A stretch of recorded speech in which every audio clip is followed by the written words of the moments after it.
ദം ബിരിയാണി അടിപൊളിയാണ്. സ്ഥിരമായിട്ട് വരുന്ന എന്താ ബിരിയാണി ടേസ്റ്റാണ്, അടിപൊളിയാണ്. പിന്നെ മീൽസ് കഴിക്കണ്ട ഒക്കെ വെറൈറ്റിയാണ്. നിങ്ങൾ എന്താണ് കഴിച്ചത്? സ്ഥിരമായിട്ട് വരുന്ന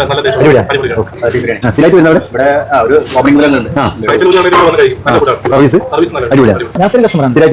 ചിക്കൻ ബിരിയാണി ഉണ്ട്, പായസം, പപ്പടമുണ്ട്, ചമ്മന്തി ഉണ്ട്. അടിപൊളിയാണ്. ഭക്ഷണം ഉണ്ട്, അടിപൊളിയാണ്. മീൽസ് സാധാരണ കഴിക്കുന്ന ബിരിയാണി. ട്രൈ ചെയ്യാൻ പോകുന്നത് ലഗോൺ ബിരിയാണിയാണ് കേട്ടോ. പല പ്രാവശ്യം ഞാൻ ഇവിടെ വന്നിട്ട് പാർട്ടിയിലൊക്കെ ഭക്ഷണം കഴിച്ചിട്ടുണ്ട്. ആ ഒരു എക്സ്പീരിയൻസ് വെച്ചിട്ടാണ് കേട്ടോ നിങ്ങളോട് ഞാൻ പറയുന്നത്. ഇവിടെ വീക്കെൻഡിൽ ഒരു കോംബോ ഓഫർ നടക്കുന്നുണ്ട്. വെള്ളി, ശനി, ഞായർ ദിവസങ്ങളിൽ മംഗല ബിരിയാണി, അതിന്റെ കൂടെ ചിക്കൻ പൊരിച്ചത്, fruit salad with ice cream, aleesa, ഇതെല്ലാം കൂടെ കൂടിയിട്ടുള്ള ഒരു കോംബോ ഓഫറാണ്. അപ്പോൾ ഞാൻ പ്രത്യേക വരുന്ന ആളുകൾ അവീർ ഫ്രൂട്ട് ആൻഡ് വെജിറ്റബിൾ മാർക്കറ്റിൽ നിന്ന്, അതേപോലെ അൽവർക്കയിൽ നിന്ന്, പിന്നെ അതേപോലെ റാസൽകൂർ നിന്നൊക്കെ 10 മിനിറ്റ് മാത്രം മതിയിട്ട് അങ്ങോട്ടേക്ക് എത്താൻ അടിപൊളി ഭക്ഷണമാണ്. നമ്മളെ വീട്ടിൽ നിന്നൊക്കെ കഴിക്കുന്ന പോലെയുള്ള തനി നാടൻ രുചി. അപ്പോൾ ഇതിന്റെ ലൊക്കേഷൻ വരുന്നത് international city Italy cluster U2 ലാണ്.